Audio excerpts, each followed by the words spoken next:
ओम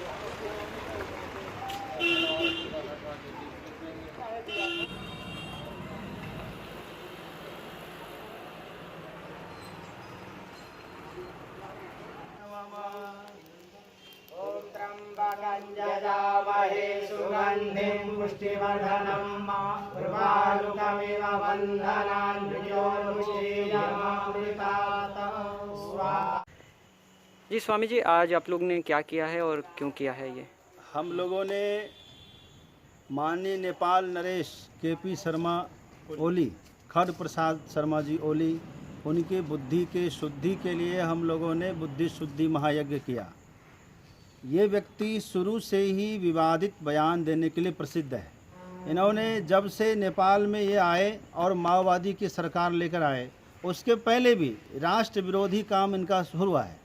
इन्होंने जब जैसे ही सत्ता संभाली वहाँ, वैसे इन्होंने भारत के विरोध में इन्होंने ठान लिया कि हमको भारत से विरोध करना है, और भारत से के विरुद्ध में ही ये सरकार में आए।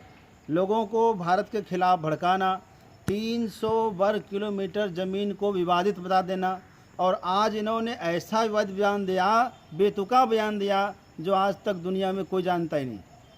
इन्होंने कह दिया कि श्री राम मर्यादा पुरुषोत्तम दशरथ नंदन, जो वाल्मीकि रामायण प्रमाण है, अनेक शास्त्र प्रमाण, अध्यात्म रामायण प्रमाण है, हमारे अनेक शास्त्र प्रमाण है कि मर्यादा पुरुषोत्तम भगवान राम की राजधानी अयोध्या थी।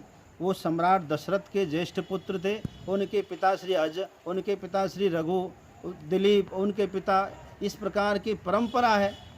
तो अज के पुत्र जो दशरथ हैं, दशरथ पुत्र श्री राम जी हैं, उनकी राजधानी अयोध्या है। ये कौन नहीं जानता?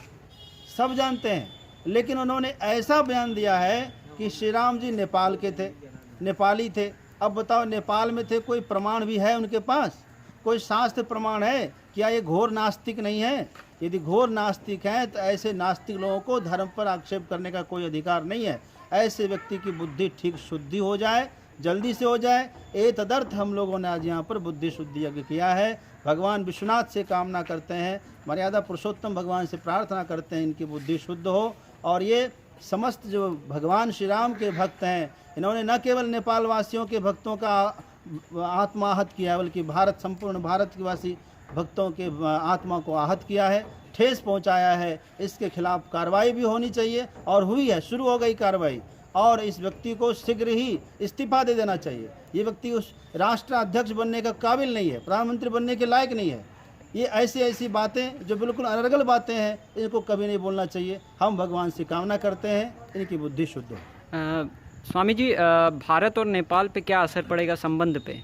बहुत ज़्यादा असर पड़ेगा। आज ये व्यक्ति ने विगत 1 महीना 2 महीना पहले से ऐसा आक्रोश पैदा कर दिया है।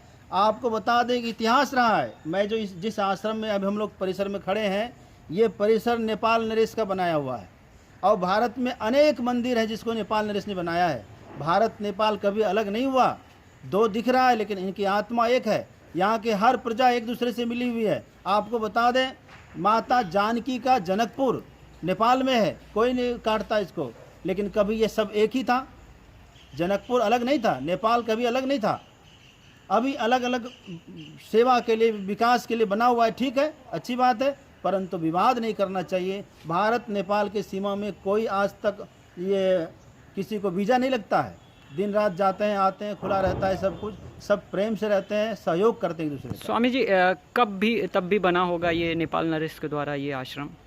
ये सन 1886 का रिकॉर्ड है मेरे पास।